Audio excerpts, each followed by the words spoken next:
మీ business ఏదైనా మీ ఊర్లో promotion చేయాలంటే అది సుమన్ టీవీతోనే సాధ్యం. ఇప్పుడే సంప్రదించండి. ఎన్నికల ప్రచారం భాగంగా మాల్నత్త పంచాయతీ తిరగడం జరుగుతుంది.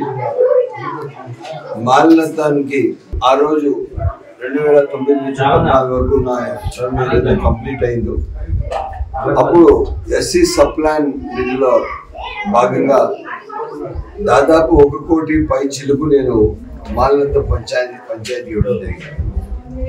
చిప్పరపల్లి ఎస్టీ కాలనీకి 35 లక్షలు, ఎస్టీ కాలనీకి 12 లక్షలు, సింగమాలపల్లికి 15 లక్షలు, కొండూరుకి 15 లక్షలు, ఉప్పెన్నెలకు దాదాపు 5,20,000 రూపాయలు, బెల్లారపల్లికి 5 లక్షల రూపాయలు, మాల్నత్తానికి 8 లక్షలు, ఎర్రశెట్టిపల్లికి 15 లక్షలు, అదేవిధంగా కుప్పన్పల్లికి 7 లక్షలు.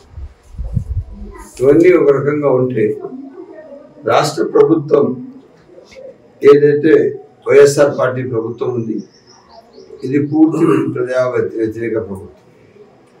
దీనిపైన ఈరోజు ఎన్డీఏ కూటమి ఒక ఛార్జ్షీట్ రిలీజ్ చేసింది.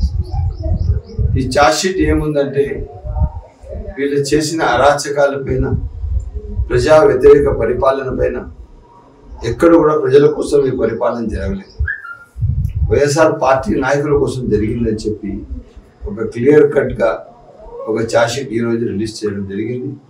తప్పకుండా రేపు ఆ ఛార్జ్షీట్ ప్రెస్ ద్వారా మేము రిలీజ్ చేయబోతున్నామని తెలియజేస్తున్నాం. ఈరోజు మాల్నత్తం పంచాయతీకి ఎక్కువ శాతం నా ద్వారానే నేనే లాభం చేశాను.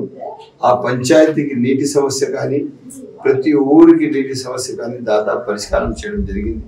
ఈ వైఎస్ఆర్సీపీ నాయకుడు 14 నుంచి 24 వరకు ఎంపీ మిథున్ రెడ్డి గారికి గెలవడం జరిగింది.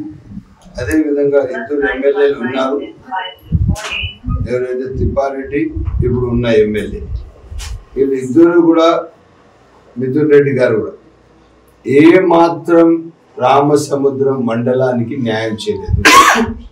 ఆ రోజు 2019 ఎలక్షన్లకు వచ్చినప్పుడు రామసముద్రం చెక్ పోస్ట్ దగ్గర ఏం మాట ఇచ్చారు, మేము కానీ డబుల్ రోడ్డు అదేవిధంగా అందరినివా కాల్వ పూర్తి చేయకపోతే 24కి ఓటు అడగడానికి కూడా రాము, మేము మీకు వచ్చి ఓటు అడిగే నైతిక విలువలు ఆ రోజు మాకు ఉన్నవు, మేము రాము అని చెప్పిన మనుషులు ఈరోజు తిరిగి ప్రజల్లో తిరుగుతున్నారు.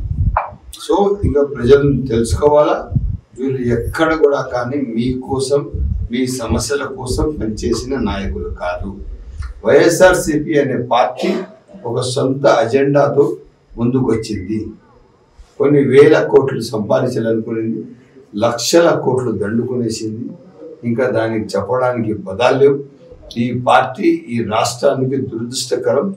ఈ పార్టీ ఈ రాష్ట్ర ప్రజల మనుగడకే దెబ్బతీసిన పార్టీ ఈ వైఎస్ఆర్ పార్టీ. ఈ ఆంధ్ర రాష్ట్రానికి పరిపాలించే నైతిక విలువలు పూర్తిగా కోల్పోయింది. అందుకోసం ప్రజలందరూ ఒక్క మాట పైన నిలబడి తప్పకుండా తెలుగుదేశం పార్టీ పెద్దలు నారా చంద్రబాబు నాయుడు గారికి ముఖ్యమంత్రి చేసే బాధ్యత మన అందరిదే అని చెప్పి తెలియజేస్తూ, దయచేసి మీ ఈరోజు ఏదైతే పంచాయతీలు మేము తిరుగుతున్నాం, మాల్నత్తం పంచాయతీ రామసముద్రంలో మనమందరం కలిసి నడిచేటట్టుగా చూడాలని చెప్పి సెలవు కోరుకుంటూ సెలవు తీసుకుంటాం.